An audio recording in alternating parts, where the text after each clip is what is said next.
बहुत धन्यवाद आपका। यहाँ पर आए हुए सब पत्रकार बंधुओं को जय जगन्नाथ मेरी। आप सब जानते हैं ओडिशा में क्या हो रहा है, और उसको बोलने से पहले मंच पर बैठी हुई मेरे साथ एआईसीसी की सचिव मेरी कोलीग रोजिना तिर्की जी, एआईसीसी के नेशनल कोऑर्डिनेटर सोशल मीडिया के सुमित दुबे जी, सुष्मिता जी, जयश्री जी, हम आपके बीच में एक बहुत अहम मुद्दा लेकर आए हैं। लेकिन आंकड़ा देना, तथ्य बताना, ये एक तरफ है। ये शायद इस प्रदेश की ही नहीं, इस देश की एक बहुत बड़ी ह्यूमन ट्रेजेडी हो रही है, और इसके बारे में चर्चा नहीं है। इसके बारे में नेशनल मीडिया अनभिज्ञ है, और इसके बारे में लोकल मीडिया में भी चर्चा थमी हुई है। मैं कुछ जगहों के नाम आपके सामने रखूंगी और उसके बाद अपनी बात करूंगी। मेरा अनुरोध है कि जो पीछे के हमारे कांग्रेस के साथी हैं और जो मीडिया के बंधु हैं, अगर थोड़ा सा धीमे बोलेंगे तो यहाँ पर डिस्टर्बेंस कम होगा। केंद्रपाड़ा डिस्ट्रिक्ट में 12वीं क्लास की एक लड़की आत्महत्या कर लेती है, उसके साथ एग्जामिनर ने जोर जबरदस्ती की थी। कोरापुट डिस्ट्रिक्ट के लक्ष्मीपुर में एक माइनर लड़की के साथ रेप हो जाता है। बालासोर डिस्ट्रिक्ट में 10 साल की बच्ची के साथ निर्मम बलात्कार होता है। महामहिम राष्ट्रपति जी के गृह क्षेत्र मयूरभंज में गैंगरेप होता है। मलकानगिरी चित्रकोंडा में आदिवासी रेजिडेंसी स्कूल में रहने वाली क्लास 10 की बच्ची एक बच्चे को डिलीवर करती है। छपुआ में क्लास 6 की बच्ची प्रेग्नेंट है। बरी में क्लास 6 की बच्ची प्रेग्नेंट है। पिपलीपुरी में क्लास 10 की बच्ची प्रेग्नेंट है। और यही नहीं, मुख्यमंत्री के गृह क्षेत्र 2022 में क्योंझर में एक अमानवीय घटना हुई, एक लड़की का रेप हुआ, उसकी हत्या हो गई। आरोपी की मुख्यमंत्री के साथ, आरोपी की तमाम बीजेपी के बड़े नेताओं के साथ फोटो है। वो बीजेपी युवा मोर्चा का उपाध्यक्ष था, उसके खिलाफ आज तक कोई ठोस कदम नहीं उठाया गया। ये हो गए नाम, ये हो गए चेहरे, लेकिन आंकड़े इससे भी ज्यादा भयावह हैं। आंकड़ों के मुताबिक, और ये हम अपने घर से आंकड़ा नहीं लाए हैं, ये कांग्रेस पार्टी का आंकड़ा नहीं है, ये आंकड़े सदन में सरकार ने बताए हैं, और जो यहाँ के पुलिस के आंकड़े, उसके बेसिस पे आपके सामने कुछ आंकड़े रख देती हूँ।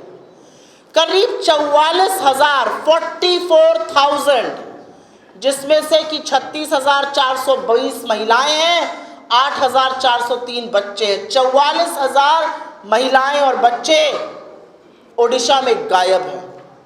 इस देश में रोज 39 महिलाएं गायब होती हैं, जिसमें से 13 अकेले ओडिशा में हो रही हैं। और क्या यह सिर्फ बीजेडी के वक्त हो रहा था और बीजेपी के बाद राम राज्य आ गया है? असल में 9 महीने की जो पिक्चर है वो और भी भयावह है। 9 महीने की पिक्चर में 20,000 से ज्यादा महिलाएं गायब हुई हैं, 1600 से ज्यादा अपराध हुए हैं महिलाओं के खिलाफ, 60 से ज्यादा गैंगरेप हुए हैं, और क्राइम अगेंस्ट वुमेन में एनसीआरबी का डेटा है कि ओडिशा इस देश में नंबर 4 पर है। और ये वो मामले हैं जहां पर एफआईआर हुई है, जहां पर मुकदमा चल रहा है, कन्विक्शन रेट तो खैर बहुत ही कम है। ऐसे तमाम और मामले हैं जहां पर ना एफआईआर, ना शिकायत दर्ज हुई, ना मुकदमा चला, ना कोई छानबीन हुई, ना सच जानने का प्रयास हुआ। तो ऐसे में कांग्रेस पार्टी को क्या करना चाहिए? इस देश की आधी आबादी, ओडिशा की आधी आबादी के खिलाफ, और खास तौर से दलित, पिछड़ी और आदिवासी बेटियों के साथ ये खतरनाक षड्यंत्र, ये हवस का गंदा नंगा नाच किया जा रहा है, कांग्रेस पार्टी को क्या करना चाहिए? मुझे लगता है हमें वही करना चाहिए जो अभी हम कर रहे हैं। मुस्तैदी से इस पे आवाज उठानी चाहिए, और इससे बड़ा कोई मुद्दा है ही नहीं ओडिशा में। तमाम ऐसे मुद्दे जो हम उठाना चाहते हैं, लेकिन उन मुद्दों की क्या सार्थकता है, उन मुद्दों की क्या जरूरत है, जब आधी आबादी के खिलाफ हवस का इतना गंदा नंगा नाच चल रहा है। और यह उस राज्य में हो रहा है जहां पर देवी सुभद्रा की पूजा होती है। यह उस राज्य में हो रहा है जहां पर उप मुख्यमंत्री महिला है। यह उस राज्य में हो रहा है जहां की स्पीकर महिला है। और बहुत खेद के साथ कहना पड़ता है, यह उस राज्य में हो रहा है जहां से इस देश की प्रथम नागरिक, the first citizen of India, महामहिम राष्ट्रपति द्रौपदी मुर्मू जी आती हैं। किस तौर से हम इसको बर्दाश्त कर सकते हैं? क्योंकि ये पूरी मिली भगत है। जो आंकड़े हैं वो बीजेडी के सरकार के दौरान भी थे, हमने देखा कितना कलंकित था, लेकिन तब बीजेपी के 30-30 एमएलए थे, वो एक शब्द नहीं बोलते थे, चू नहीं करते थे। अब जब बीजेपी सत्ता में आई है तो बीजेडी चुप बैठी हुई है। ये जो मिली भगत है, ये जो काली करतूतें हैं, उस पर पर्दा डालने की कोशिश है, इसमें बीजेपी और बीजेडी पूरी तरह से मिली हुई है। और मैं एक महिला होने के नाते कहती हूं, और मैं इन 3 और महिलाओं के बेसिस पर यह कहती हूं कि मुझे फक्र है इस बात का कि कांग्रेस पार्टी ने इस बात को मुद्दा बनाया है, और हम लगातार इस पर चर्चा कर रहे हैं। हम लगातार सदन में इस पर जवाबदेही मांग रहे हैं सरकार की। और सरकार के लोग कहते हैं सदन में तो विपक्ष का काम है मुखालिफत करना, खिलाफत करना, हमारे विरोध में बोलना। जी नहीं, विपक्ष का काम विरोध करना नहीं है। विपक्ष का काम आपको जवाबदेह बनाना है। विपक्ष का काम उन लोगों की आवाज को उठाना है जिसको आप दबा रहे हैं। और आज की तारीख में उड़ीसा में अगर किसी की आवाज बुलंदी से गूंजनी चाहिए तो वो इस देश की आधी आबादी की, उन छोटी छोटी बच्चियों की है जिनका बचपन, जिनका भविष्य रौंदा जा रहा है। रेजिडेंशियल स्कूल्स में ये हो रहा है, वहां पर कोई विजिटर्स नहीं होते। किसकी जिम्मेदारी है? क्या सरकार की, क्या प्रशासन की कोई जिम्मेदारी नहीं है? एजुकेशन मिनिस्टर से लेकर एजुकेशन सेक्रेटरी, एडीएम, तमाम चीजें होती हैं महकमे में। क्या मुख्यमंत्री को जाके दौरे नहीं करने चाहिए कि इस तरह का नंगा नाच क्यों हो रहा है हमारी बच्चियों के साथ? जवाब में कहा जाता है हम सुभद्रा स्कीम चला रहे हैं। लानत है आपके 27 रुपए रोज की स्कीम पर। आप सुरक्षा नहीं दे पा रहे हमारी बेटियों को। हमारी बेटियों के कंकाल मिल रहे हैं, हमारी बेटियों के साथ गैंगरेप हो रहा है और उनकी निर्मम हत्या हो रही है। आपकी स्कीम किसी काम की नहीं है, क्योंकि 27 रुपए में 1 लीटर दूध नहीं आता आज की तारीख में। यह असलियत है आपकी। मेरा अपना मानना है, हम लोगों ने पहले इस पर 3 बार सीएम आवास का घेराव किया है। हमने करीब 35 जिलों में कलेक्ट्रेट आवास का, उनके कार्यालयों का घेराव किया है। और अब 27 तारीख को, आने वाली 27 तारीख को हम एक बड़ा घेराव विधानसभा का करने जा रहे हैं। ये हमारे लिए शक्ति प्रदर्शन नहीं है, ये हमारे लिए एक सोती हुई निर्मम सरकार को जगाने का तरीका है। और मैं अब कुछ बातें राष्ट्रीय परिप्रेक्ष्य में बोलना चाहती हूं, क्योंकि ये पैटर्न हमने देखा है। मैं उत्तर प्रदेश से आती हूं, वही उत्तर प्रदेश जहां पर जब हाथरस में बेटी को 2:30 बजे रात को फूंका गया तो यही बीजेपी वाले उस पीड़िता को बदनाम कर रहे थे, और संरक्षण लगातार आरोपियों को, दरिंदों को दिया जाता है। वही उत्तर प्रदेश जहां पर बीजेपी का एक नहीं 2-2 एमएलए बेटियों के साथ हुई हैवानियत के दोषी पाए गए, आरोपी नहीं। चाहे वो कुलदीप सिंह सेंगर हो या चाहे वो रामदुलार गौंड हो। यह सिलसिला हमने बृजभूषण सिंह के साथ देखा, यह हैवानियत हमने मध्य प्रदेश में देखी, यह हैवानियत हमने हर उस जगह देखी जहां पर बीजेपी का पहला कदम होता है संरक्षण आरोपी को, दरिंदे को, हैवान को देना, बेटियां भगवान भरोसे छोड़ दी गई हैं।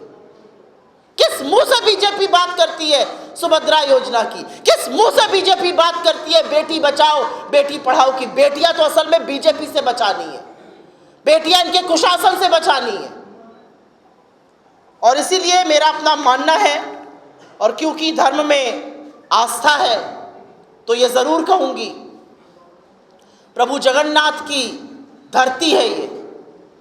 श्री कृष्ण ने द्रौपदी की लाज बचाने के लिए तार खोल दिए थे।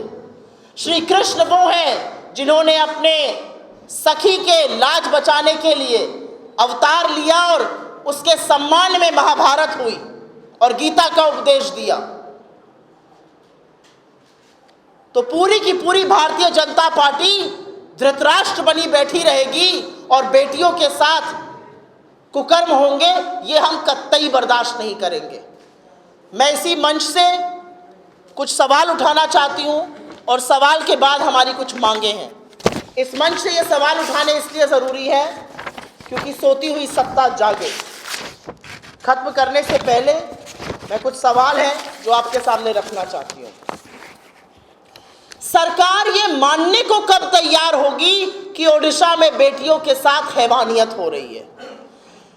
सरकार के नेता, सरकार की डिप्टी चीफ मिनिस्टर, सरकार की स्पीकर, सरकार के मंत्री, सरकार के मुख्यमंत्री कब उन बेटियों के हाथ जाएंगे और उनको यह आशा और विश्वास दिलाएंगे कि उनके साथ न्याय होगा? क्या सरकार के नुमाइंदे, क्या सरकार के लोग उन बेटियों के परिवारों से मिलने के लिए तैयार है जिनके साथ ये हैवानियत हुई है? क्या सरकार को ये अंदाजा है कि अगर एक क्लास 6 की बच्ची प्रेग्नेंट है तो उसका भविष्य में क्या होगा? सरकार अपनी चुप्पी सेक्सुअल एक्सप्लॉयटेशन पर, यौन शोषण पर कब तोड़ेगी? सरकार ये कब मानेगी कि अधिकतम ये जो दरिंदगी है ये या तो आदिवासी या दलित या पिछड़े वर्ग से महिलाओं के साथ हो रही है? सरकार कौन से निर्णायक कदम लेने जा रही है? 44,000 जो महिलाएं और बच्चे गायब हुए हैं। सरकार क्या निर्णायक कदम लेने जा रही है जो दरिंदगी और जो यौन शोषण हो रहा है खुले आम रेजिडेंशियल स्कूलों में? क्या सरकार डिस्ट्रिक्ट वाइज डेटा देने को तैयार है महिला अपराध के खिलाफ जो चीजें हो रही हैं? सरकार कब इसको एक आपदा मानकर इस पर निर्णायक एक्शन लेगी? और सरकार में बैठी हुई उन महिलाओं से मेरा जरूर एक सवाल है, आप कब इसको राजनीतिक मुद्दा बनाइएगा? कब सत्ता की लोलुपता से हटकर अपनी चुप्पी तोड़िएगा? हमारी मांग बहुत क्लियर है और हमारी मांग है कि असेंबली, ओडिशा का जो सदन है वो इसमें सर्वदलीय समिति का गठन करे। वो सर्वदलीय समिति इस पूरे मामले की छानबीन करे, उसकी परत तक जाए और एक निर्णायक सुझाव दे कि कैसे बेटियों को सुरक्षित किया जा सकता है और जिन बेटियों के साथ ये जघन्य अपराध, ये हैवानियत हुई है, उनके लिए हम क्या कदम उठा सकते हैं, उनके भविष्य को सुरक्षित करने के लिए, उनके स्वावलंबन के लिए, उनकी सुरक्षा के लिए हम क्या कर सकते हैं। हमारी ये मांग है कि असेंबली में एक सर्वदलीय समिति का गठन हो। कांग्रेस के विधायकों के साथ गाली गलौज करने से, कांग्रेस के विधायकों के साथ हाथापाई करने से, कांग्रेस के विधायकों को निलंबित करने से हम चुप नहीं बैठेंगे। हमारी आवाज और तेजी से गूंजेगी और जितनी महिलाएं निकल कर आ रही हैं वो बता रही हैं कि कितना असंतोष है और कितनी परेशान है महिलाएं इस कदर जो हैवानियत हो रही है उसके साथ। आपके सवालों का स्वागत है। अगर आपके सवाल इसी से जुड़े रहे तो मैं बहुत अभिभूत रहूंगी। इस हिंदी ओके? हिंदी ठीक था आपको? इंग्लिश, हिंदी चलेगा ना?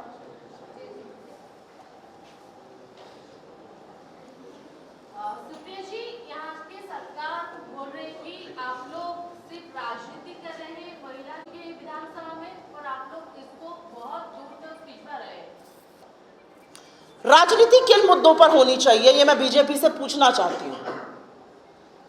राजनीति किन मुद्दों पर होनी चाहिए? ये वो सरकार है जो आपको 400 साल पुरानी बात में उलझाए रहेगी और 40 साल आगे का सपना दिखाएगी। लेकिन अभी क्या हो रहा है, अभी क्या हमारी बेटियों के साथ हो रहा है, क्या हमारे युवाओं के साथ हो रहा है, क्या हमारे भविष्य के साथ खिलवाड़ हो रहा है, उसकी कोई चिंता नहीं है। मैं बीजेपी से पूछना चाहती हूं, राजनीति किस मुद्दे पर होनी चाहिए? हम लोग राजनीति में क्यों हैं? हम राजनीति में इसलिए हैं कि हम सदन जाए, चाय पकौड़ा खाएं और घर आ जाएं।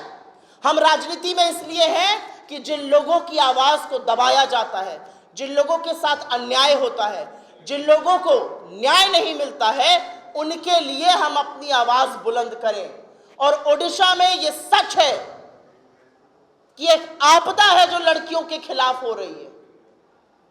मेरा सिर शर्म से झुकता है कि ऐसा प्रदेश हो गया है यहां पर जहां पर लगातार लड़कियों का यौन शोषण हो रहा है। मेरी रूह कांपी ये सुनकर। मैंने एक्चुअली डेटा पे विश्वास नहीं किया था जब तक मैंने खुद वेरीफाई नहीं किया। मेरी रूह कांप गई ये सुनकर कि लगातार रेजिडेंशियल स्कूल्स में लड़कियों के साथ ऐसा हो रहा है।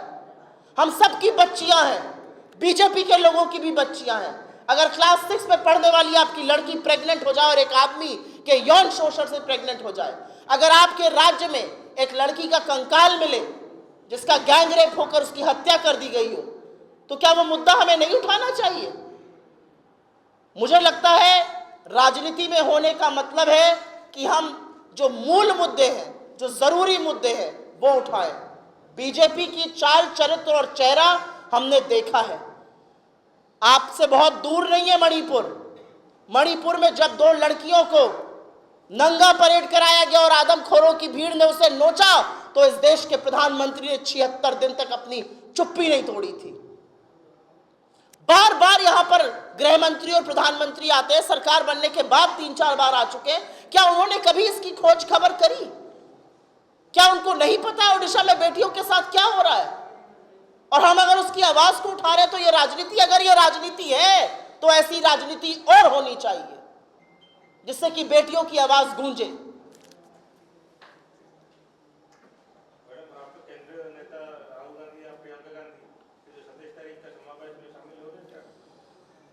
नहीं, इसका मुझे कोई जानकारी नहीं है कि वो शामिल होंगे कि नहीं, लेकिन बिल्कुल हम अपने सबसे बड़े नेताओं के माध्यम से, अपने सबसे बड़े मंच से इस बात को उठाएंगे।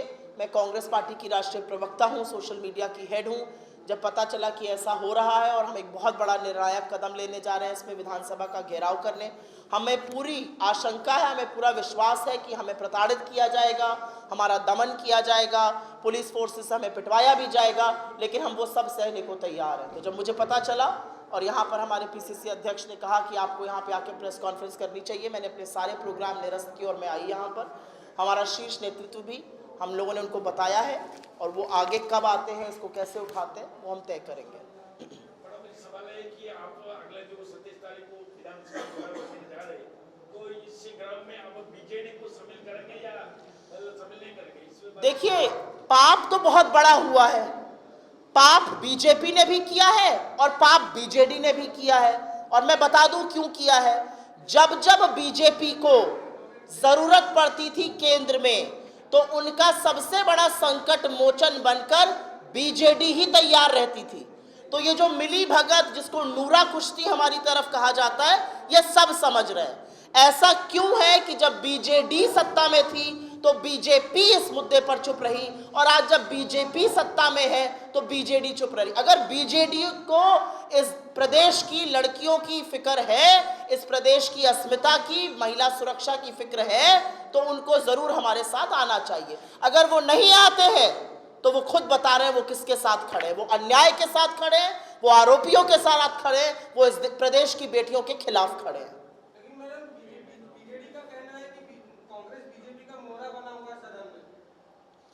आपको लग रहा है हमारे विधायक निलंबित हो रहे हैं, हमारे विधायकों के साथ हाथापाई हो रही है, बीजेपी के मंत्री हमारे विधायक का गिरेबान पकड़ के गुंडागर्दी कर रहे हैं, उनको गंदी गंदी गालियां दे रहे हैं, हम सड़क पे उतर के प्रदर्शन कर रहे हैं, हम कलेक्ट्रेट का घेराव कर रहे हैं, हम मुख्यमंत्री आवास का घेराव कर रहे हैं, हम विधानसभा घेराव करने जा रहे हैं। आपको लगता है मोहरा ऐसे बना जाता है? मेरा तो ये, मुझे लगता है कि बीजेडी को शायद समझना चाहिए कि मोहरा कैसे बना जाता है। मोहरा तब बना जाता है जब देश विरोधी कानून पास करने में सबसे पहले सहयोग बीजेडी करती थी, चाहे वो कृषि कानून हो, काले कृषि कानून, चाहे वो तमाम वो कानून हो जो इस देश की आत्मा, इस देश के लोगों, इस देश के गरीबों के खिलाफ थे।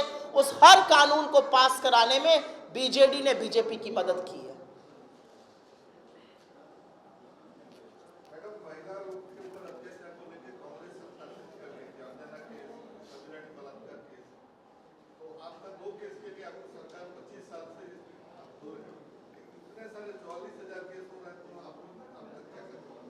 मुझे ऐसा लगता है कि उड़ीसा ने हमें हमारी गलती का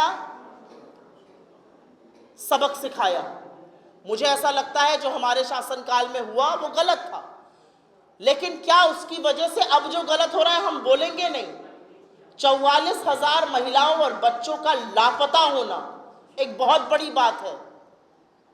39 महिलाएं रोज की लापता हो रही है हिंदुस्तान में, 13 उसमें से उड़ीसा में 1/3। तो मुझे लगता है सबसे पहले तो इस पर जागरूकता लाना, सबसे पहले जो सरकार, जो सत्ता में बैठी हुई सरकार है, उसको जगाना, उसको जवाबदेह बनाना, उससे एक निर्णायक और ठोस कदम उठवाना कि वो इसके बारे में क्या करेगी। मेरा अपना मानना है ये प्रादेशिक आपदा है। This is an emergency for women in this state. If we don't realize it now, it will perhaps be too late. देखिए, जिस लड़के को अभी बलात्कार हुआ है, जिसमें प्रेग्नेंट हुआ है, इसके घर पर कांग्रेस अभी तक नहीं पहुंचा है, तो सिर्फ ये रास्ता में जाकर के सिर्फ घराव करने से नहीं इसका मतलब इसका समाधान नहीं हो पाएगा। तो कांग्रेस इससे पहले इनका द्वार पर आ गए, मिलने के लिए ऐसे बहुत सारे केसेस हैं जहां पर हम गए हैं, हम परिवार से मिले हैं, हमने उनकी शिकायत दर्ज कराने में मदद करी है। ऐसे बहुत से केसेस हैं जिसमें हमने उनको हेल्प दी है, विधि की हेल्प दी है, थोड़ी आर्थिक हेल्प भी दी है कहीं कहीं। ऐसे बहुत से केसेस हैं जब हमने मदद करी है।